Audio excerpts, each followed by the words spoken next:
Golden Valley police continue to investigate a drive-by shooting that seriously injured a woman on Saturday night. They are also offering a $5,000 reward for information that leads to an arrest. The shooting happened at around 8:35 p.m. Saturday, close to Scheid Park in an area near Duluth Street and Regent Avenue North. Police say multiple shots were fired at one vehicle from another. The injured woman suffered 2 gunshot wounds and was rushed to a nearby hospital. Police say a light-colored sedan with yellow headlights fled the area headed east on Golden Valley Road. Investigators say the vehicle may have been occupied by 2 people. They are urging anyone who may have surveillance footage of the vehicle to contact them. Tips may remain anonymous. Meanwhile, residents in Golden Valley can meet the 3 finalists for police chief this week. The finalists are John Franklin, who has nearly 30 years of experience working with the Chicago Police Department. He most recently spent 18 months as chief in Jacksonville, Arkansas. Virgil Green is a former police chief for departments in Oklahoma and in Arkansas. And Scott Nadeau, who is currently the interim police chief in Golden Valley. Nadeau also had a lengthy stint of police work in Brooklyn Center before taking on chief roles in Columbia Heights and in Maplewood. Residents can meet the 3 finalists this Thursday from 5 to 7 p.m. at Brookview, Golden Valley. A long-awaited overhaul of a Maple Grove Park will finally begin later this year.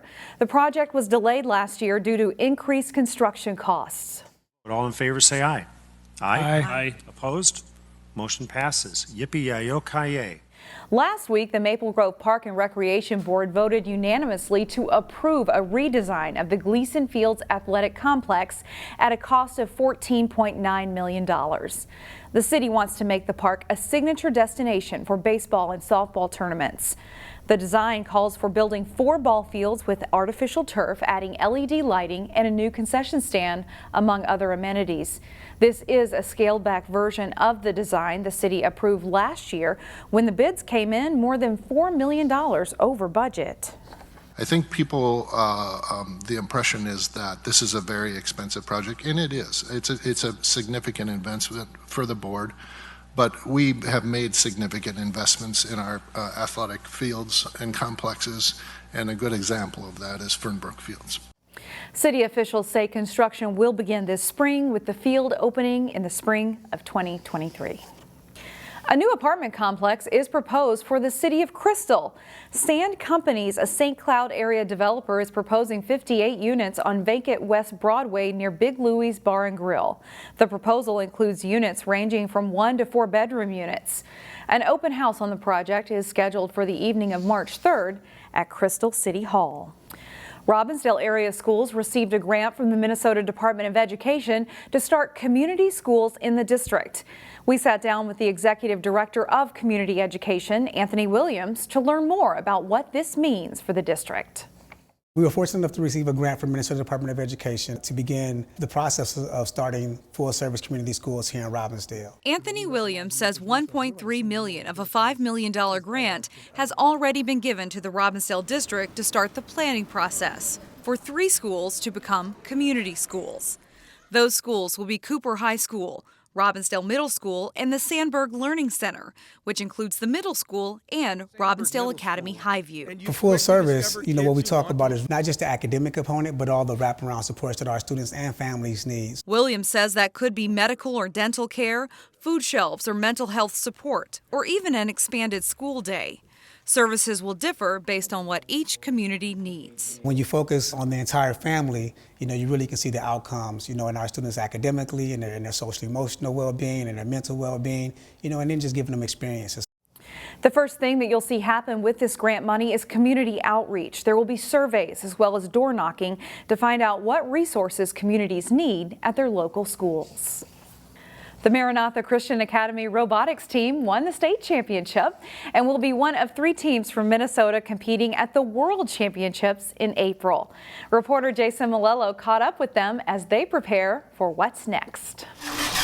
The Maranatha Christian Academy Robotics team is becoming a perennial power. Being one of those 3 teams that advanced out of Minnesota is a huge deal.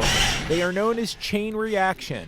and the team recently won the state championship. It was a situation where things didn't start out the greatest. They had some more challenges they needed to overcome. It's the third time a team from MCA has earned that honor. When you have a vision for what you can accomplish and what you see other people doing, you have that vision, you have that path kind of laid out before you, and you know what the expectations are, and you know what it's going to take to get there. The competitive robotics program at Maranatha started 8 years ago. Unlike a typical athletic team, I don't give them the plays. And is almost entirely student-run. They have to come up with a design, the robot built. Being successful takes collaboration. I think it's really admirable, especially to see my other teammates kind of trying new things, learning new, really complex kind of functions is really interesting because they never stop trying to learn. The students build the robot from scratch over several months. Certainly they're learning engineering skills, they're learning CAD skills, they're learning how to program in Java. They're doing a lot of the technical skills. Solving problems. Honestly, it's fun. Like, you try something, doesn't work, you keep going. And working through a myriad of issues along the way. We would build something or we would program something and it just wouldn't work, and we would spend countless hours trying to figure out why it wouldn't work or what we did wrong. But the technical learning, those life skills, those soft skills, those are things that you kind of have to experience. Is just part of the benefit. Puts it into perspective of like real life. They just keep going, keep trying to learn, keep growing. Jason Malillo, CCX News. And the Robotics World Championships are April 20th through the 23rd in Houston, Texas. Good luck, guys.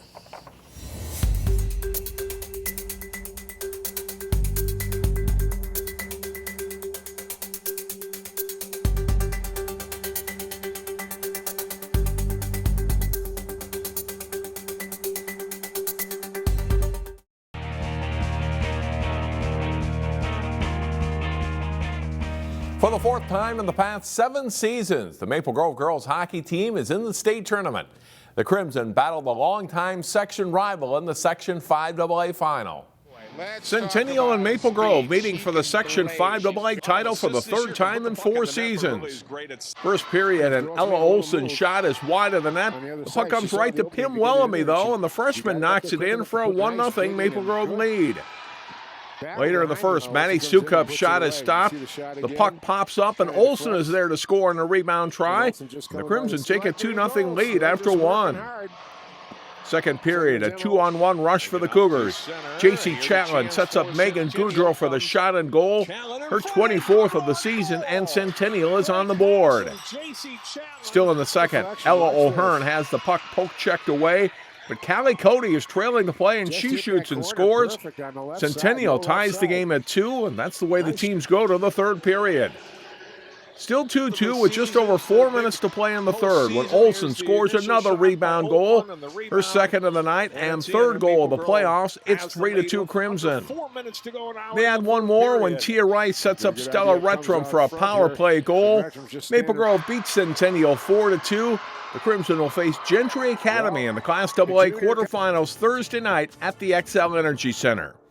Park Center's only loss this season in boys basketball came in their first meeting with Totino-Grace.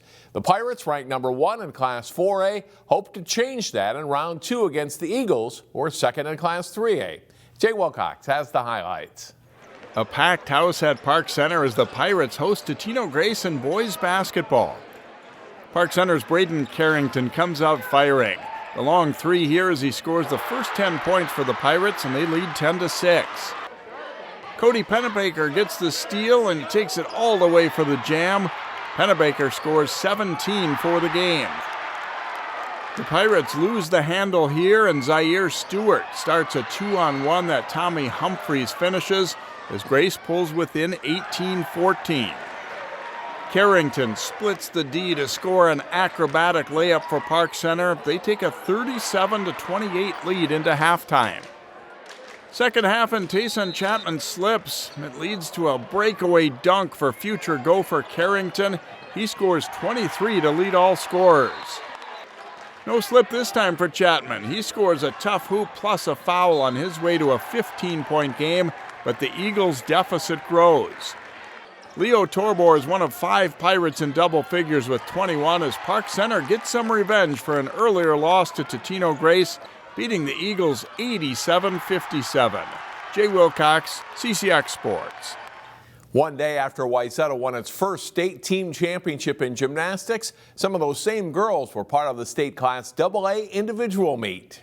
Gymnasts from Champlin Park, Maple Grove, Osseo, Park Center, Hopkins, and Wayzata, all represented in the AA individual state meet. Sasha Arney of Wayzata finishes her career for the Trojans with a 9th place finish on the floor exercise.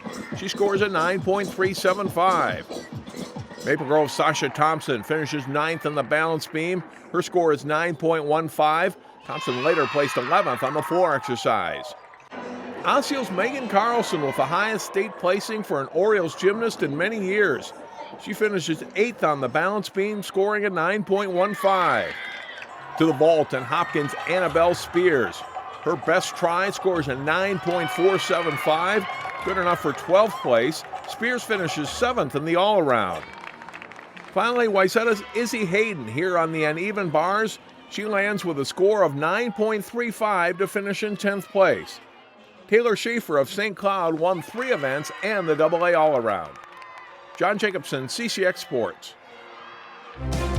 Find more prep sports games and highlights at ccxmedia.org and follow us on social media.